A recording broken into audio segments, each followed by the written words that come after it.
উঠলো ভাই কটক যাই। না না, আজকে আমরা কটক যাচ্ছি না। আজকে আমরা বাক্সপ্যাঁটরা সমস্ত কিছু গুছিয়ে ওই কটকেরই একটু পাশে আর একটু এগিয়ে গিয়ে পুরীতে যাচ্ছি জয় জগন্নাথ বলে। এমনিতেই বাঙালির পায়ের তলায় সর্ষে, সবসময় ইচ্ছা করে কোথাও টুকটাক ঘুরতে যাই, সেটা সবারই ভালো লাগে যদিও বা। তার সাথে কলকাতায় যে গরমটা পড়েছে সেটা তো একদমই অসহ্য। তাই হুট করে ভাবলাম যে একটুখানি কাছাকাছি কোথাও ঘুরে আসি। আর ঘুরে আসার নাম বললে বাঙালির তো হাতের কাছে তিনটে অপশান আছে, দীঘা, পুরী, দার্জিলিং, আমাদের দীপুতা বলে কথা। তো তার মধ্যে পুরী জায়গাটা আমার কাছে বরাবরই খুব প্রিয়, কারণ জগন্নাথ দেব আমাকে বরাবরই টানে। আর সে কারণেই হুট করে পুরীর টিকিট কেটে চলে এলাম হচ্ছে হাওড়া স্টেশনে। টিকিটটা হুট করে কাটা হলেও ঠাকুরের আশীর্বাদে টিকিটটা আমাদের কনফার্ম হয়ে গেছিলো। ওই যে বলে না, ভগবান যদি চায় তাহলে আর কে আটকায়। তো আমরা তাড়াতাড়ি করে ব্যাগ ট্যাগ সব গুছিয়ে চলে এলাম হচ্ছে হাওড়া স্টেশনে। অনেক রাত্রেবেলা আমরা বেরিয়েছিলাম আর একদম ভোরবেলা পৌঁছে গেলাম হচ্ছে হাওড়া স্টেশনে বন্দে ভারত ধরবো বলে। বন্দে ভারত ট্রেনটা যবে থেকে চালু হয়েছে তবে থেকে আমার খুব ইচ্ছে ছিল এই ট্রেনটায় চড়বো, কারণ আমি আগে কোনোদিন রাজধানীতে চড়িনি। আর এই ট্রেনটা শুনেছি রাজধানী থেকেও অনেক ভালো সার্ভিস দেয় আর অনেক দ্রুত পৌঁছে যায় ডেস্টিনেশনে।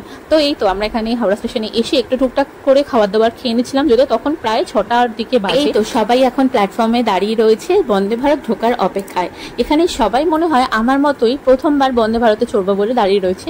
সবার মধ্যেই উত্তেজনা কাজ করছে আর অনেকেই দেখছি আমার মতো ভিডিও করছে, ফটো তুলছে। আর এ দেখো বন্দে ভারত ট্রেনটা আমাদের প্ল্যাটফর্মে চলে এসেছে। কি সুন্দর দেখতে, মানে আমি প্রথম এত সুন্দর একটা ট্রেন দেখলাম, তাও কিনা আমাদের হাওড়া স্টেশনে। দেখেই তো মনটা ভরে গেল। আর ভেতরটা পুরো এসি। তার মধ্যে বিশ্বাস করবে না, কলকাতায় যা গরম ছিল সেই সময়টা যখন আমরা গেছি পুরো প্যাচ প্যাচ করে ঘামছি, তার সাথে হচ্ছে ভিডিও করছি। এই দেখো আমার অবস্থাটা। তো যাই হোক, বন্দে ভারতে উঠবো কিন্তু ভিডিও করবো না, ফটো তুলবো না, সেটা কি করে হয়। ট্রেনে উঠেই একদিকে আমার বাপি, কাকা, মা সবাই ছিল ব্যাগ গোছাতে ব্যস্ত, আর আমি করছিলাম হচ্ছে ভিডিও, কারণ এই ট্রেনটা আমার এতই ভালো লেগেছে। আর যারা তোমরা চাইছো একটা লাক্সারি ট্রেনের এক্সপিরিয়েন্স নিতে, অবশ্যই বলবো ট্রেনটা কিন্তু তোমরা জার্নি করতে পারো। খুব খুব কমফোর্টেবল, একদম ভালো লাগবে। সিটগুলো প্রচণ্ড স্পেশিয়াস, এবং যাদের পা রাখার সমস্যা, অর্থাৎ পা অনেক লম্বা, পা রাখতে সমস্যা হয়, তাদের জন্য কিন্তু এটা অনেক ভালো। ইভেন দরজাগুলো অনেকটা বড় বড়, যার ফলে লাগেজ নিয়ে উঠতেও কোনো সমস্যা হয় না। আর এইটা দেখছো, এটা হচ্ছে রেড কালারের সিট দেওয়া, এটা হচ্ছে এক্সিকিউটিভ ক্লাস। তো আমি এখানে ফার্স্টেই বসে নিলাম এবং আমাদের এগুলো সিটগুলো ছিল সেখানে বসে একটু ফটোশ্যুট করে নিলাম। তো সবাই এখানে খুব চিল করছিল, কারণ বাইরে প্রচণ্ড গরম, ভেতরে ঢোকার পর একটা মানে আলাদা রকমের শান্তি লাগছিল। আর এই তো দেখো ট্রেন চালু হয়ে গেছে, সবাই বসে পড়েছে, একদম রিল্যাক্সে সবাই যাতায়াত করছে, খুবই ভালো। আর এখন অপেক্ষা করছি হচ্ছে আমরা এই ট্রেনটার বিশেষ একটা বৈশিষ্ট্য, সেটা হচ্ছে এই ট্রেনের খাবারগুলো। তো বেশিক্ষণ ওয়েট করতে হলো না, কিছুক্ষণের মধ্যেই চলে এলো হচ্ছে এই চা, কফি। তুমি যেটা খুশি তুমি নিতে পারো, চা নিলে চা নিতে পারো, কফি নিলে কফি নিতে পারো। পাউচটার মধ্যে তোমরা একটা টি ব্যাগ, তার সাথে একটা ছোট দুধের পাউচ, তার সাথে তোমরা পেয়ে যাবে হচ্ছে ছোট একটা স্মল চিনির একটা পাউচ। এবং তোমরা যদি মনে করো কফি নেবে তো সেমভাবে তোমরা কফির ইনগ্রিডিয়েন্টসও পেয়ে যাবে। তার সাথে তোমাকে এখানে দিয়ে যাওয়া হবে একটা হচ্ছে গরম জল গ্লাসে করে।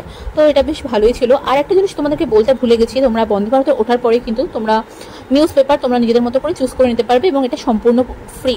তো আমরা এখানে বেশ কিছু নিউজ পেপার নিয়ে নিয়েছিলাম, বাংলা ইংরাজি দুটো রকমেরই তোমরা পেয়ে যাবে। তো আমি এখানে টেলিগ্রাফ আর আনন্দবাজার আমি এখানে নিয়ে নিয়েছিলাম, এবং আমার বাড়ির লোকেরাও সেগুলো নিয়ে পড়ছিল। আর এই গল্প করতে করতে তার মধ্যে চলে এলো হচ্ছে আমাদের খাবার দাবার।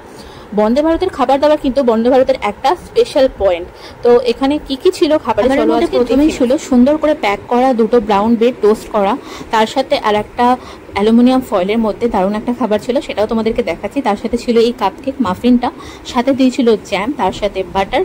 আর চলো এবার খুলে দেখাই এই যে ফয়েলটা আছে, ফয়েলের মধ্যে কি কি ছিল। আর তার সাথে হ্যাঁ, একটা জলের বোতলও ছিল। এই ফয়েলটার মধ্যে খোলার পরে দেখতে পেলাম এর মধ্যে কিছু একদম বয়েল করা সুন্দর আলু এবং বয়েল করা সুন্দর গাজর ছিল, যেটা খুবই টেস্টি এবং সবচেয়ে বড় বিষয় হেলদিও। সাথে ছিল দুটো ডিম দিয়ে অমলেট করা। এই যে পুরো ব্রেকফাস্টটা, এটা খেয়ে কিন্তু তোমাদের পেট ভরে যাবে একদম, মানে মনেই হবে না এর সাথে আর কিছু খেতে লাগবে। খাওয়া করতে করতে আর চারদিক দেখতে দেখতে যেতে যেতে কখন যে সময় কেটে গেল সত্যি বুঝতেই পারলাম না। এত কমফোর্টেবল জার্নি, মানে ট্রেনের জার্নিও যে এতটা কমফোর্টেবল হয় সত্যি বলছি বন্দে ভারতে না উঠলে বিশ্বাসই করতে পারতাম না। আর পুরী যাওয়ার সময় যে পাহাড় পরে রাস্তায়, তোমরা কি জানো কখনো? আমি তো জানতামই না, কারণ যতবারই পুরী গেছি এমন ট্রেনে গেছি যেটা রাত্রেবেলা ছাড়ি, ঘুমিয়ে ঘুমিয়ে চলে যেতাম, সকালবেলা পুরী স্টেশনে নামতাম। সেই জার্নিটা অনেকটা বেশি কষ্টকর লাগতো, কিন্তু এই যে বন্দে ভারতের জার্নি আমার অসাধারণ লেগেছে। তোমরা যারা বন্দে ভারতে করে পুরী গেছো বা অন্য কোথাও ঘুরতে গেছো, কেমন লাগলো অবশ্যই কমেন্ট করে জানিও। আর আমার ব্লগটা ভালো লাগলে অবশ্যই ফলো করে পাশে থেকো আর সাপোর্ট। এই তো আমরা এখন পুরী স্টেশনে নেমে গেছি। পুরী নিয়ে আরো অনেক ব্লগ আসছে আমার চ্যানেলে খুব তাড়াতাড়ি। যারা ফেসবুক থেকে দেখছো তারা প্লিজ ফলো করে দিও, আর যারা ইউটিউব থেকে দেখছো সাবস্ক্রাইব করে পাশে থেকো আর ভালোবাসা দিও।